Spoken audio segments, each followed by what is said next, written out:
Digital product passports. That's the EU's new bold idea. And if you haven't heard of it before, don't worry, I'm gonna explain everything in this video. Here's the short version. A digital product passport is like an ID card for the things you buy. A QR code or chip built into your phone, your clothes, even your coffee maker. Scan it, and you'll see what it's made of, how long it's designed to last, and what to do with it when it's done. Sounds pretty futuristic, right? But here's the thing, it's actually not that far away. The EU begins rolling this out in 2026 with electronics and batteries, before expanding to textiles, packaging, and construction materials. Eventually, nearly everything sold in the EU could need one of these digital product passports. Okay, but why should you care? Well, in just a few years, the way we shop, recycle, and repair things could look completely different than it does today. And not just in Europe, but possibly all over the world. When the EU sets new rules, companies everywhere have to adapt. And in this video, we'll break it all down. We'll cover what a digital product passport, or DPP for short, actually is, why the EU thinks it's the key to sustainability, how it could reshape shopping, recycling, and repair, the challenges no one is talking about, and how this idea could spread globally. So, let's start with the problem it's trying to fix. Right now, most products are black boxes. You buy a washing machine, a smartphone, or sneakers, and you have no clue what materials are inside, how long it's designed to last, or whether it can even be repaired. So when it breaks, it just goes into the trash. Electronics alone generate 50 million tons of e-waste every year. And fashion, the equivalent of a garbage truck full of textiles, is dumped or burned every second. Recyclers can't separate what they don't understand. Valuable metals, fabrics, and plastics get wasted. Because products today are built for linear lifespans. You buy, you use, and then you dump. And that's exactly the system the EU wants to rewrite. Europe has been warning about waste for decades. Under the European Green Deal, the EU committed to becoming climate neutral by 2050. But they realized recycling alone won't get us there. The real issue is product design. When most products are either used once or they break over several uses, after that, they typically just end up in the trash. Many times, you simply don't know if the product can be recycled or not. So the EU created the Eco Design for Sustainable Products Regulation, and at its heart is the digital product passport. Policymakers like Frans Timmermans push hard. Unless we make products transparent, repairable, and traceable, the circular economy will stay a dream. Okay, but what exactly is this passport?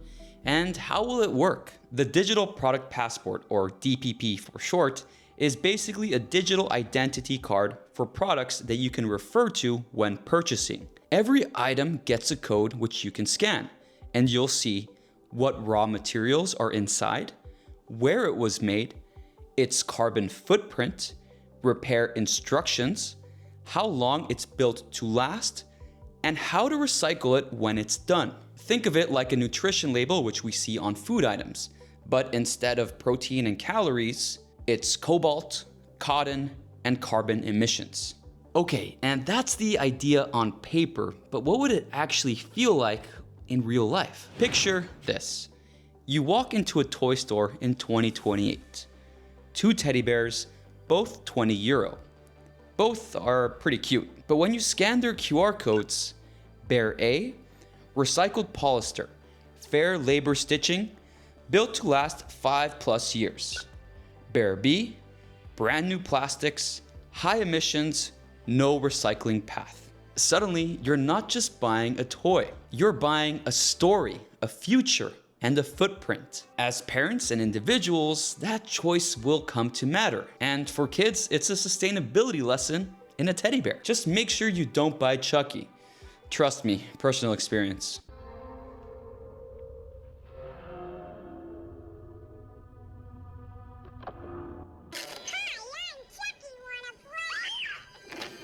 And if that can influence the way we purchase, just imagine what it could mean for the planet. The environment and the natural world has the potential to be one of the quiet winners here with digital product passports.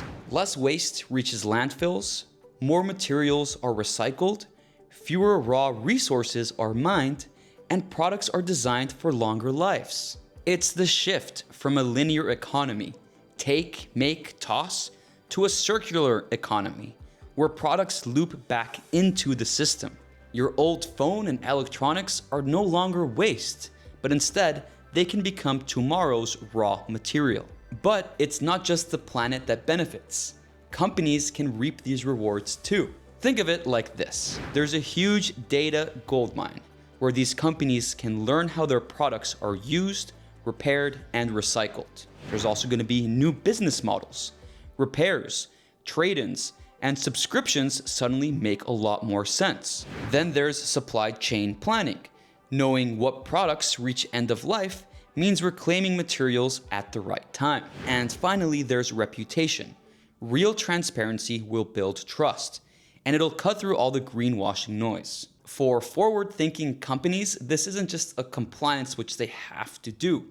Instead, it could be a competitive edge. And here's where this stops just being a European story. The EU is one of the world's largest markets.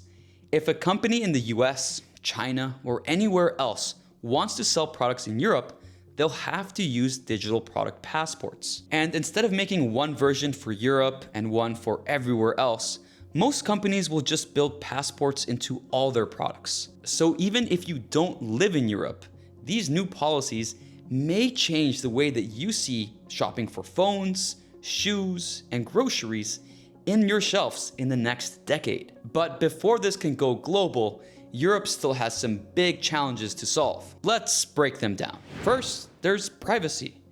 If every product has a scannable code, could companies track you? Imagine your fridge reporting back when its warranty ends, or your phone logging every repair shop that you visit. Then there's costs. For global brands, this is probably pretty doable, but for small businesses, this could be crushing. Imagine a small family-run furniture maker suddenly needing a digital passport system. Easier said than done. Next, standardization. Shoes, electronics, furniture. Can one system handle them all? If every industry builds its own format, we'll end up with a very messy patchwork system. And then, of course, there's greenwashing, the elephant in the room. If companies self-report, what stops them from bending the truth? A passport is only as good as its data, and without audits, we risk shiny QR codes masking the same old waste. So yes, the hurdles and the challenges are real, but if Europe can pull this off, it could be game-changing. The digital product passport isn't just a new regulation, it's a complete mindset shift. For decades, we've had products that are designed to fail and end up in the trash. The passport flips that logic. Products designed with their second life already in mind. It's like giving every product a birth certificate, or a medical record, or even a LinkedIn profile, which, let's face it, it's probably better than yours and mine. Its life story becomes transparent, traceable, and reusable. So what does this mean for us, the people who actually purchase the products? In a few years, your phone, your clothes, and even your kid's Chucky could all carry a digital product passport. This won't fix everything, but it really puts us on the right path, as these products are now designed to have a second, third, fourth, maybe even a fifth life, which in the grand scheme of things will require a lot less raw material from Earth. The EU is betting that information changes behavior. And if they're right, this could reshape not just Europe, but the way products are designed and reused worldwide. So imagine this, everything that you see on the screen here, my shirt, the lamp, this mic, it could all have a second, third, or fourth life. That'd be pretty great, wouldn't it? And that's the Good World Tech story for today. If you're still here, thank you so much for making it all the way until the end of the video. I really hope you enjoyed it, and feel free to leave a comment below to let me know your thoughts. Thanks, and I'll see you next time.